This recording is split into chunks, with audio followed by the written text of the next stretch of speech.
Except for neoprene suits, dry suits don't insulate you much. To do that, you wear an undergarment. Undergarments provide insulation by trapping air or argon, and through its own insulating characteristics. There are 6 considerations when choosing an undergarment, the first being cost. Like all dive gear, the more you can invest, the more you'll get in terms of performance, durability, and other advantages. Second, choose your undergarment based on the water temperature you'll be using it in. Different garments have different temperature ratings. Third, you might want to consider the garment's insulating characteristics when wet. Some, like Thinsulate, provide excellent insulation even with a leak. Others don't insulate as well. Fourth, consider the care the garment requires. Some take the same care as any clothing. Other types have special laundering requirements. Fifth, think about the garment's bulk. Some materials have little bulk, whereas others require more bulk for the same insulation. Less bulk makes it easier to get into and out of your dry suit, and minimizes the weight you need to wear. Finally, be sure to choose a suit that doesn't restrict your movement or range of motion. Remember, you'll be swimming in this suit, so you'll need to be able to move comfortably. Depending on the water temperature, you may want extra layers around your torso. Be sure that anything you wear against your skin has wicking properties that carry away moisture. If not, add the layer over your undergarment. Wearing the wrong material against your body, like cotton, will trap moisture and actually make you colder instead of warmer.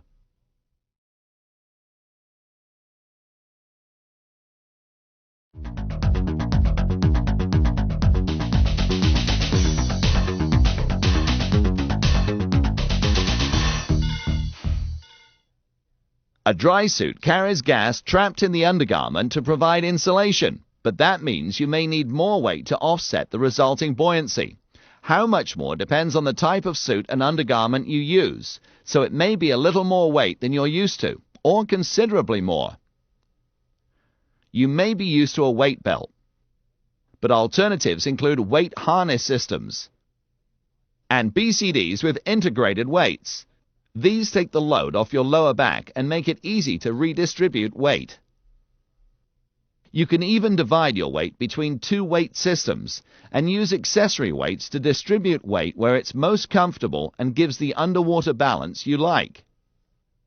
Remember, you don't have to be able to ditch all of your weight in an emergency, just enough to assure positive buoyancy. With 2 weight systems, you can ditch part of your weight, minimizing the risk of an uncontrolled ascent. Chances are the BCD you have will work just fine with a dry suit, though you may need to readjust it to fit over the extra bulk. You're going to learn to control your buoyancy underwater using your dry suit, but it's much more comfortable to use your BCD to float at the surface. And you use your BCD for buoyancy control if you have a problem with your dry suit. With lower heat capacity than air, argon insulates better than air without adding insulation. An argon system is a small cylinder with a special regulator that connects to your dry suit. Note that it has no regulator second stage, so you can't accidentally breathe from it. It's recommended that you still have a low-pressure hose coming off your air regulator that you can attach to your dry suit if you inadvertently use all your argon during a dive. Using argon has some disadvantages, including the inconvenience of carrying the extra system and getting argon, which many dive stores don't carry. There may be regulations you have to follow regarding the type of valves and regulators used with argon, and the decompression considerations of diving surrounded by argon have not been studied. There are no major theoretical concerns, but if you choose to dive with argon, you must accept the risk that there may be unknown decompression risks. It's important that an argon system be marked clearly so that no one accidentally tries to breathe from it. Argon isn't toxic. The concern is the lack of oxygen, which would cause a diver to black out without warning.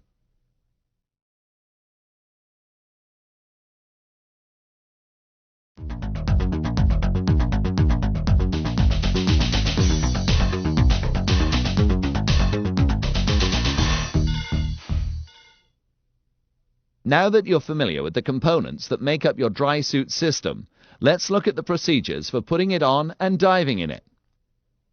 If it's warm out, wait until the last moment possible to get into your undergarment and dry suit. Begin by removing any jewelry, watches, or anything that could damage your wrist or neck seals. How you don a suit varies with the model, but with most, you begin by stepping in, pulling it up to your waist, and putting on the suspenders if the suit has them. Usually, your arms go in next. You may want to lubricate the seal with talcum powder or as recommended by the manufacturer so they slide on easily. Take your time. Put seals on slowly and carefully so you don't damage or stretch them out of shape. Be sure each seal lies flat and doesn't have hair or anything else under it. The last seal is your neck seal. If you have a neoprene neck seal, note how you fold it under. With either latex or neoprene, you may want to get your buddy to check that it's flat and that there's no hair trapped beneath it. Secure the foot straps if your suit has them, if you haven't already. Now you're ready to zip up. You can do this yourself in a self-don suit. Pull slowly, steadily, and never force the zipper. Get your buddy to zip you up if you're wearing a shoulder entry suit, but it's a good habit to give the zipper a final tug yourself to be sure it's closed. If your suit has a telescoping torso, fold it over and secure it after the suit's zipped. The last step is to purge the suit of excess air so it doesn't balloon around your neck after you get in. Hold open your neck seal and crouch into a ball. You'll feel the air jet past your face. Replace the seal and stand up. Now you're ready to finish gearing up and go diving. If you're using argon, re-inflate the suit with argon and do this again to flush air out of the suit for better insulation. After your pre-dive safety check, which should include checking your dry suit valves for proper operation, put air into your BCD so you'll float comfortably and enter the water. If there's a bit too much air in your suit, release it through the exhaust valve. Relax using your BCD for positive buoyancy. Now you can check your weight. Purge your suit of excess air and open the automatic exhaust valve all the way. Then, with your regulator in your mouth, empty your BCD and hold a normal breath and see how high you float in the water. Add or subtract weight until you float at eye level. Then, if you're checking your weight with a full tank, add 2 to 3 kilograms, 5 to 6 pounds. The extra weight compensates for the weight you lose as you consume air. Without it, you may have too much positive buoyancy at the end of the dive to comfortably make a safety stop. You usually need to recheck your weight when you change undergarments, dry suits, or go from fresh to salt water, or vice versa. After your weight's set, you're ready to descend. Make sure all the air's out of your BCD and exhale. That should start you downward. As you descend, you'll feel the dry suit squeeze around you as the water compresses the gas inside. Adding air or argon offsets the compression to prevent a suit squeeze and to keep your buoyancy under control. Lower your left shoulder and the exhaust valve as you add gas in short bursts. Short bursts control your buoyancy more effectively, and in very cool water, this helps avoid freezing up the inflator valve. With your descent under control, you may want to shift to a more horizontal position, like this, to help distribute gas throughout the suit. At the bottom, if you find you're a bit too heavy, close your exhaust valve a turn so your suit holds more gas. When you're properly weighted, you'll only need to make minor adjustments, if any. Now enjoy your dive. Add gas as you descend. And by keeping the automatic exhaust valve at the highest point whenever you go up a bit, expanding gas vents automatically. During ascents, expanding gas escapes automatically, but set the valve all the way open so it releases gas easily. Ascend with the valve at the highest point on the suit, and you can manually exhaust as needed to keep up with gas expanding in your suit. When you reach the surface after your safety stop, inflate your BCD so you float comfortably.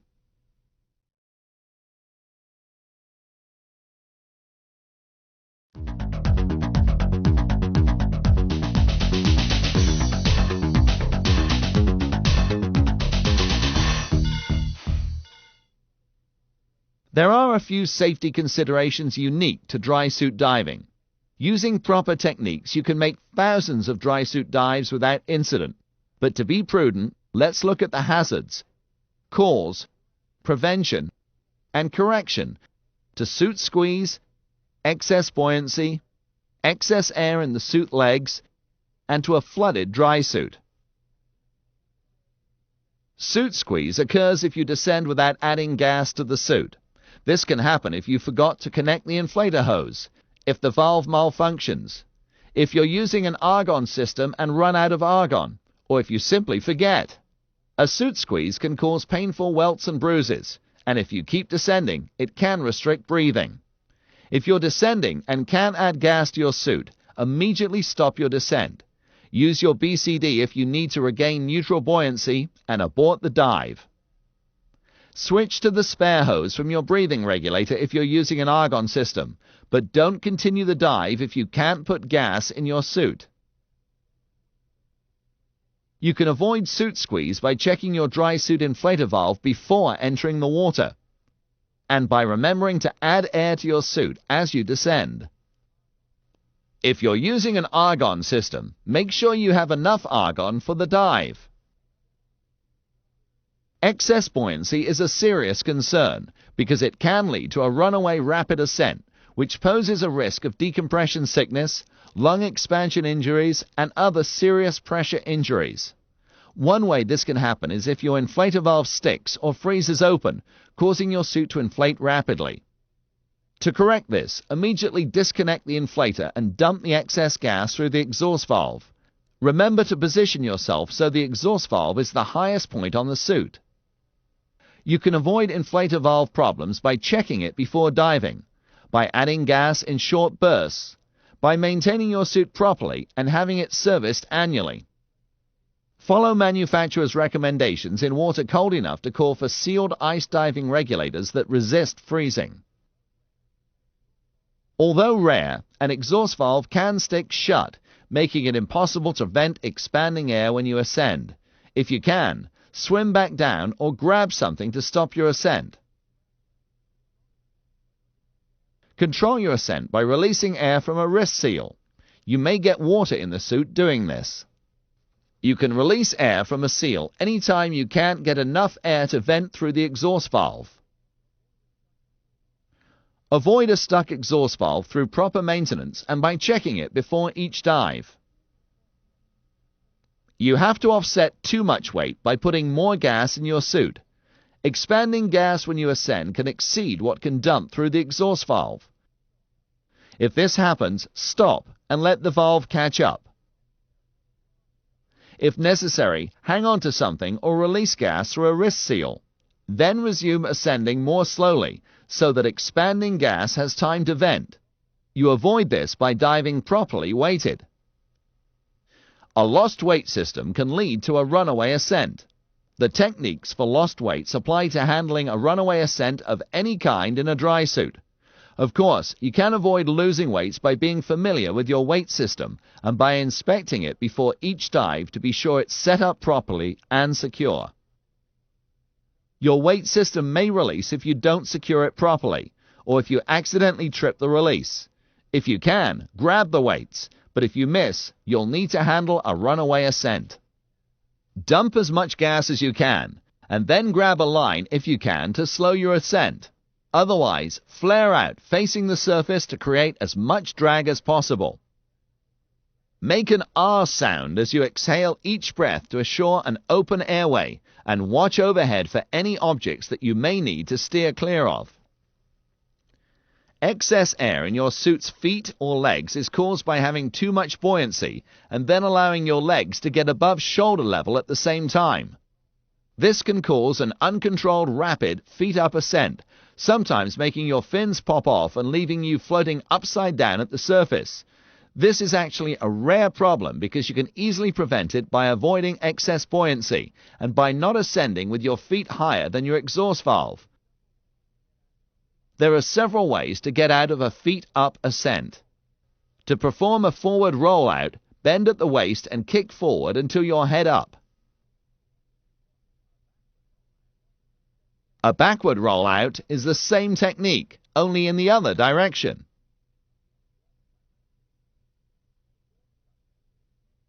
The ball tuck method is useful if your legs are too full to swim effectively, or if there's no room to swim. Tuck, roll on your back, and dump air. Your instructor will have you practice these techniques. If you can't stop the ascent and end up floating upside down at the surface, you may be too buoyant to get upright just by swimming. Inflate your BCD to bring your head up to the surface, then deflate your suit. If you take care of your dry suit, you'll have few, if any, incidents when your suit floods, but it can happen. Normally, you'll notice a leak as soon as you get in the water, but it can also take until you're into the dive before you notice a leak. Most leaks are minor and are caused by a damaged zipper, material caught in it, or failure to close it all the way. Seal leakage due to hair, dirt, poor adjustment, or damaged exhaust valve leakage due to poor maintenance, or tears and holes caused by wear, chafing, puncture, or delamination. Avoid leaks through proper maintenance and by closing the zipper carefully. If you do experience a leak, abort the dive. It's rare to have a massive flood that fills your suit with water. It's usually a cool, spreading drizzle that's not comfortable, but doesn't interfere with buoyancy control or even making your safety stop. If you do suffer a major flood, you may need to use your BCD to control your buoyancy. If your suit loses too much buoyancy, it may help to drop some of your weight, but be careful to avoid a rapid ascent. Depending how wet you become and the water temperature, it may be best to skip a safety stop and seek warmth immediately.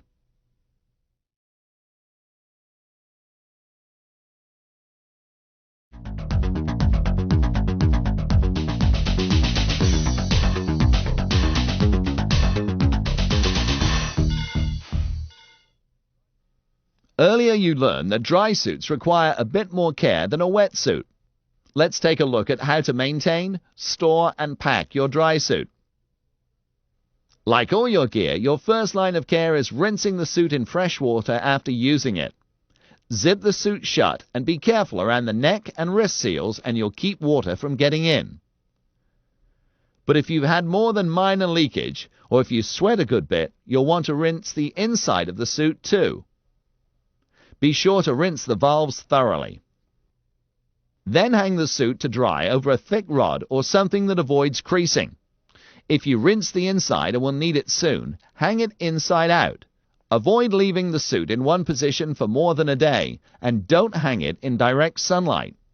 If you're not going to use the suit for a while, make sure it's completely dry. Then, if you like, dust the seals with talcum powder as directed by the manufacturer. Tuck latex seals into the arms and body of the suit. By the way, do not use any silicone on any part of your dry suit. Even some seal preservatives have silicone and are not recommended by some manufacturers. If the zipper picked up any dirt or grit, clean it gently with mild soap and water and a soft toothbrush. Rinse and allow to dry. Do this before attempting to open the suit if it got really dirty during the dive. After cleaning, lubricate the zipper using paraffin zipper wax. Never use silicone or silicone spray on your dry suit zipper unless directed otherwise by the manufacturer. Put the cap on the inlet stem so it won't damage the suit. Then fold the suit up loosely with the zipper open. Fold so the zipper lies relaxed with no sharp bends. Keep your suit in a sealed plastic bag to reduce ozone damage. Then store in a cool, dry place away from water heaters, automobiles, electric motors, and other sources of ozone and hydrocarbons. You can machine wash and dry most undergarments, but with many types, especially Thinsulate, it's important that you do not use soap or detergent because its residue interferes with its ability to wick away moisture. If it's so dirty that you must use detergent, use only a little, and after doing so, run the suit through several cycles without detergent to be sure you rinse it all out. In caring for your suit, baby the zipper. It's your suit's most expensive part, so always store the suit with the zipper open and folded gently. Have anyone helping you open and close it gently, and never force a stuck zipper. When you turn the suit inside out, be careful to avoid overstressing and twisting the zipper.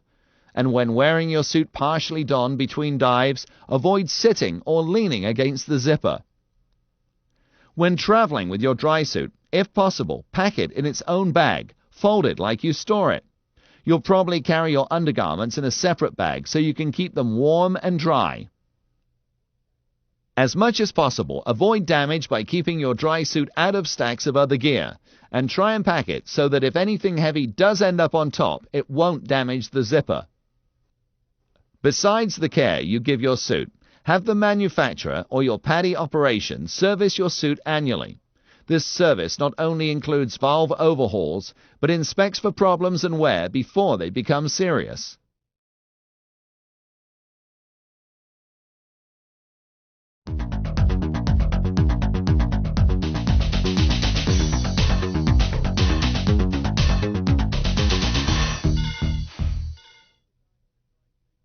If you're going to dive in a dry suit, you have to accept that you're going to need to repair a small leak once in a while.